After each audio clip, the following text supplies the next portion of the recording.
You've had a very traumatic year, everybody knows that, for a number of reasons, and everyone's been giving lots of attention to your health. How are you actually feeling physically right now? It's actually been just over the 12 weeks, so all my blood is new and I feel great.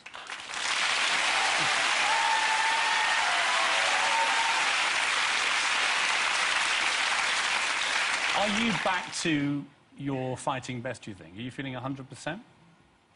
I'm probably feeling 95, and I don't think for a long time I felt 100, so I'm definitely on my way. People knew that you were sick, then came the stories about malaria, but no one has ever really worked out the truth about this. Right. Now we're going to get the chance. In July this year, Cheryl took time out from her busy schedule and jetted off for a holiday in Africa with her close friend Derek Hoff. Cheryl and I decided to go to Tanzania on holiday. It was a fantastic time. We got a few little mosquito bites here and there, but we had taken the tablets and we thought, you know, everything would be okay. 2 weeks later, Cheryl was at the X Factor auditions in Cardiff when she began to feel ill. We genuinely thought she had a hangover on the day. That's what somebody told us, so we were teasing her all day long. And we didn't think anything about it till the following day when I get a phone call to say that she's collapsed on a photo shoot.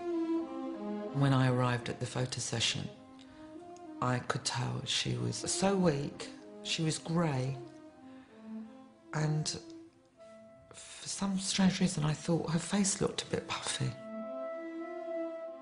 Cheryl was sent home to rest and a doctor was called. Right before the doctor left, I just kind of had this kind of overwhelming feeling of she needs to get her blood, you know, checked. He didn't know it yet, but Derek's quick thinking may have saved Cheryl's life. The couriering of the blood and the alerting of the hospital and the prompt response by the medical team, I think, really was essential. The doctor said, you know, she needs to come in right now. Cheryl was in serious trouble and was rushed to intensive care. Her body had swelled so much. I couldn't see her eyes, they were just like slits. I was a different person.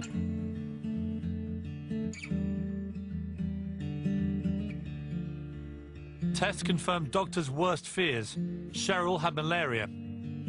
There are 4 types. She had the worst one, and it's a dangerous, life-threatening type of malaria. The kidneys weren't working, the lungs were filled with fluid, there was parasites all over in her blood. Cheryl was told that the next 36 hours would be make or break for her.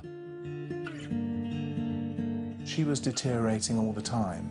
Her breathing was much worse as time went by, and we thought it was only fair to let everyone know just how seriously ill she was.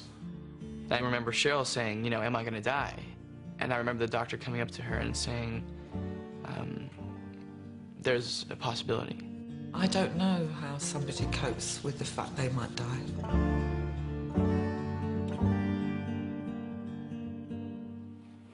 Oh.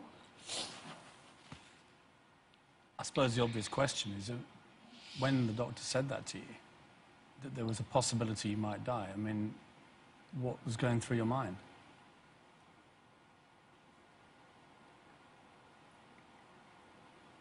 I was just so weak and sick. I was actually thinking, if it's gonna happen, please just hurry up. I wasn't scared. I was tired. I was exhausted. I'd been sick for a while and I was just over it. I was over feeling so ill. Did you realise how serious it was? It was actually day after my birthday. I got the first symptoms, and I'd had 2-3 vodkas the night before, and I never drink. I'm not a drinker. And I just thought, wow, this really affects me. I woke up in the morning and I was putting my moisturiser on, my skin hurt. My skin was sore. And I thought, oh, this is the worst hangover I've ever had. But not for 1 second did malaria cross my mind. Not for 1 second. Even though you'd just been to Africa? Not at all. So you're getting steadily worse. You get to this photo shoot when it gets dramatic suddenly. Talk me through what happened there. Again, same thing, got up in the morning. My skin was sore to touch. My lips were blue.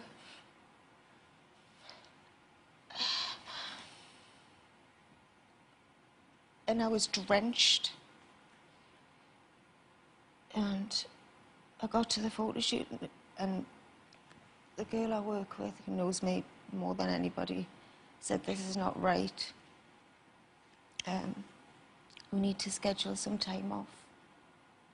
I think you're exhausted. Then what happened? Sorry.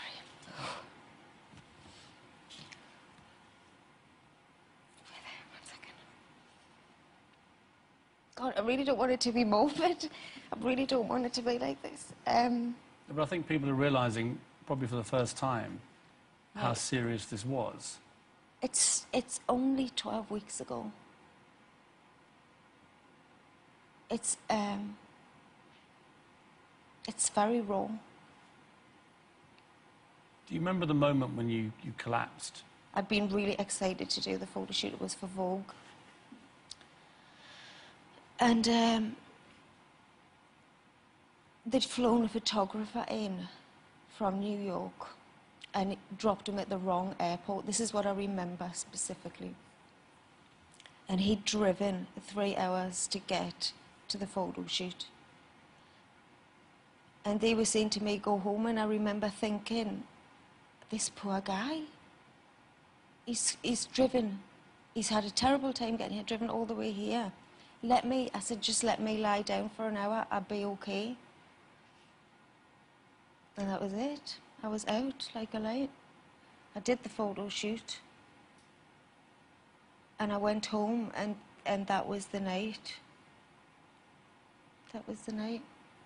The key moment of that evening was Derek saying, you've got to have a blood test.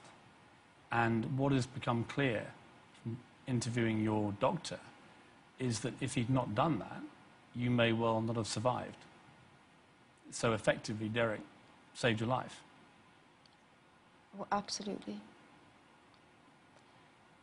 And I'm a bit pathetic when it comes to needles. Like, I can't, it has to be a baby one. And I was actually really angry with him for suggesting that I get my blood taken. Like, you're making me have a needle. Little did I know, he saved my life. Your mother said in her interview that your organs began to fail. Are you even aware of any of this? I remember actually feeling like I was dying, if that makes any sense.